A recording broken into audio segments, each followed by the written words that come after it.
Cockroach Janata party நடத்திய ஆர்ப்பாட்டத்தின் போது போராட்டக்காரர்களை கலைக்க காவல்துறை பெல்லட் குண்டுகளை பயன்படுத்தி துப்பாக்கிச்சூடு நடத்தியதாக கூறப்படும் தகவல் அரசியல் மற்றும் சட்ட வட்டாரங்களில் தீவிர விவாதத்தை ஏற்படுத்தியது.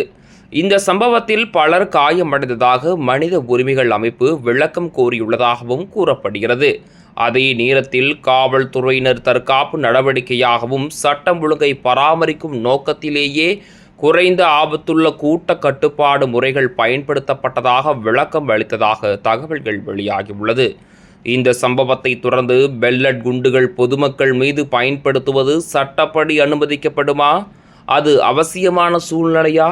மாற்று வழிகள் இருந்தபோதும் ஏன் இந்த நடவடிக்கை என்ற பல கேள்விகள் அனைவராலும் எழுந்துள்ளது. சட்ட நிபுணர்கள் கருத்துப்படி இந்தியாவில் காவல்துறை வன்முறை கூட்டத்தை கட்டுப்படுத்த பல்வேறு நடைமுறைகளை பின்பற்ற வேண்டும். முதலில் எச்சரிக்கை, பின்னர் குறைந்தபட்ச வலிமை, அதன் பிறகே சூழ்நிலைக்கேற்ப கட்டுப்பாடு நடவடிக்கைகளை மேற்கொள்ள வேண்டும் என்பதே பொதுவான கொள்கையாகும். எந்த ஒரு ஆயுத பயன்பாடும் தேவையான அளவிற்கு மட்டுமே இருக்க வேண்டும் என்பதை அவர்கள் சுட்டிக்காட்டுகின்றன.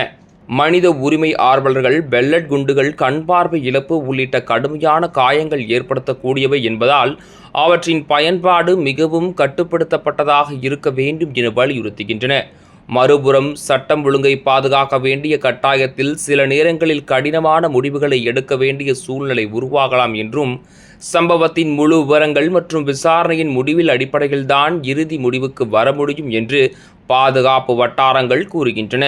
இந்த விவகாரம் தற்போது அரசியல் குற்றச்சாட்டுகளை தாண்டி ஜனநாயக உரிமைகள், காவல்துறையின் அதிகார வரம்பு, மனித உரிமை பாதுகாப்பு மற்றும் கூட்ட கட்டுப்பாடு நடைமுறைகள் குறித்து தேசிய அளவிலான விவாதமாக மாறியுள்ளது.